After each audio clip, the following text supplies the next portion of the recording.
Some may be wounded, but we still have to fight. Thank you. And rescue this country. Thank you. The time is now. The time is now. The time is now. Great. Well done, Captain Smart. Comrade Smart, I would call you Comrade Captain Smart from now on, if I may, and God bless you for that. It is a day to celebrate my father, the great man of Africa, the great African of the millennium. It's not a day for politics or talk about elections, or although it's all about politics we are enduring and aiming for, but Kwami Nkrumah was far greater than any politics. He was not just a politician. He was a prophet. He was a father of this nation. He was the only founder that saw beyond everything that we can see today.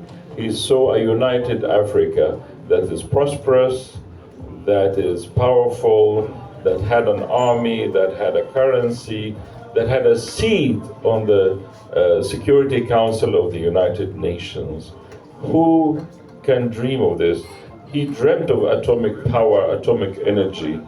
Who even thought of that? To date, even, until now, nobody's thinking of these great things.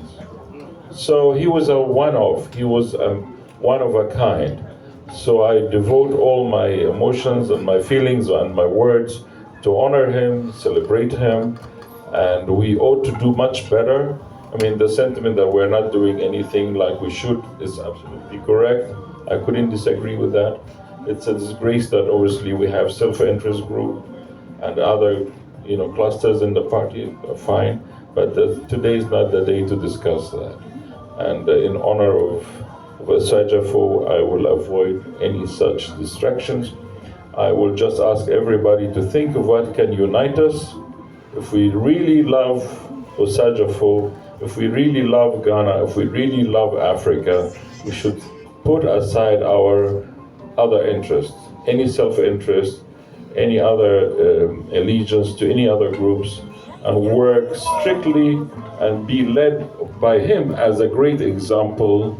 And I entreat everybody, encourage everybody to think of what can unite us from now on, and what can help us to get together, what can help us to get back to Flagstaff House and restore Flagstaff House, which has been rebranded Jubilee House. We want to restore it, we want to reclaim it, we want to bring power to the masses of this country, not to the small elite that become rich and filthy rich, and the masses are suffering and suffering and suffering endlessly, it seems, without any supporter. The only redeemer, the only Osajafo is in CPP.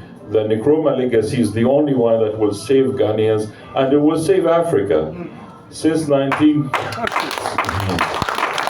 my sincere belief, that's my passion for Africa. Since 1980, when I formed United African Organization, I was in my 20s.